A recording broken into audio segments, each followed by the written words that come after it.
I'm Lauren Green, and you're in the strategy room. We are still several months away from the first 2016 primaries, but already some potential candidates are trying to court voters in key contests. This weekend, Republicans Jeb Bush and Scott Walker will be in New Hampshire, while Democrat Jim Webb is setting his schedule to visit states like Iowa and South Carolina. Joining us to discuss are political strategists Intartaglia and David Mercer. Welcome to you both. Good to be with you, Lauren. Thanks for having us. Ashley, let me start with you. So is the 2016 race well underway? Well, it is well underway, and while I think many will still be watching what comes out of New Hampshire with Jeb Bush and Scott Walker, I think the bigger story moving into the weekend is that for the first time we have a two-party race in regards to what's going on the Democratic side. The political axis is starting to shift, and the false sense of security that many Democrats have had in regards to Hillary being the obvious front-runner is starting to subside. This email scandal has them freaked out, and for the first time they're starting to wonder if Hillary derails, who do we put in her place? Yeah, David, do you agree with that? I mean, has the race begun even though we don't even have a primary yet? The race has begun, but I would disagree with Ashley, and I think she's read a couple of clips over the last couple of days in immediate response to the press conference that Secretary Clinton had. But I will point out this, and that is 89% of Democrats see her as their candidate for 2016. If you look at Jeb Bush just as one, he only commands 49% of the Republicans in support of his candidacy. So while it may be narratively, or people, the word of mouth might be that Democrats are a little worried about it, the numbers don't show that, and I think that you will see as we get closer to those primary states that Hillary Clinton's standing will remain the same, if not expand, and in addition that we will see the email issue go away, especially when so many candidates on the Republican side have either wiped drives before they ran for office, as Romney did, or they've had staff that have gone to jail because they were using the public accounts for political purposes. So I think you'll see once the campaign is joined that issue goes away and will not have the impact that some would hope it would have. Well, okay, I want to talk about the states themselves because there are many candidates who have won in Iowa or New Hampshire and then failed to either get the party's nomination or just lost the race altogether. So do the early primary states really still hold clout, David?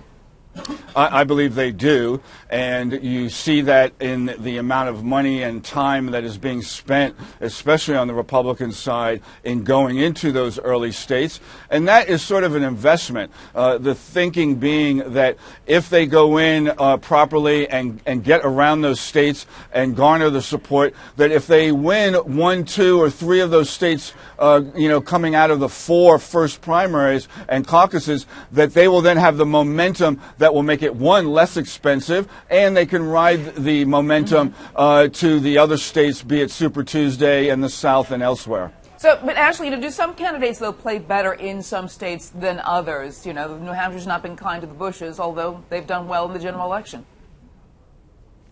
Well, that's true, but I think moving into this weekend, they're doing exactly what they should be doing. They're courting voters, they're testing their message, so that by the time we do come around to primary day, they'll have a much better sense of what's working in those states and how to really resonate with those voters to get the key electoral votes that they need. And I would agree with Ashley on that point. The real question for the Republican Party, given what happened in 2012, is whether they end up being part of a circus or that somebody emerges speaking with real solutions to the middle class without giving in to the primary voter that tends to be a little further right or extremist than what the general election voting population would be. Okay, you've got a former state GOP chair saying that I don't think anyone can be called a front runner right now. You've got the former New Hampshire Governor John Sununu saying, it's too early in the process to start paying attention yet to anybody. So, David, who has the advantage right now in the early states?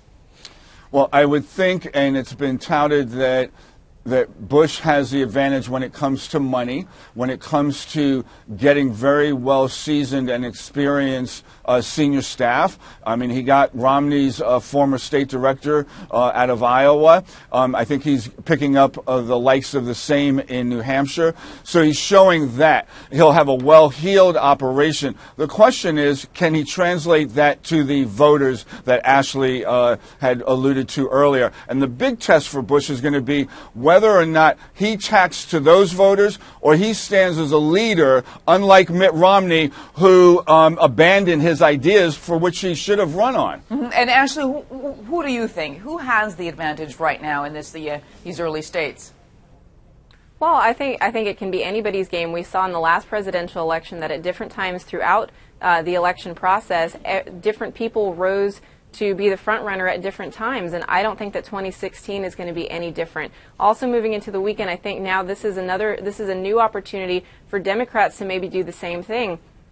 Jim Webb is campaigning in Iowa, and if there was ever a time when Democrats were going to start to switch places and be the front runner, now is a good time for people like Jim Webb and Governor O'Malley to start to get their feet wet, test their message, and see if voters respond to them in the event that Hillary continues to derail. All right, I want to thank you so much, Ashley. Well, I'll say she's not derailing.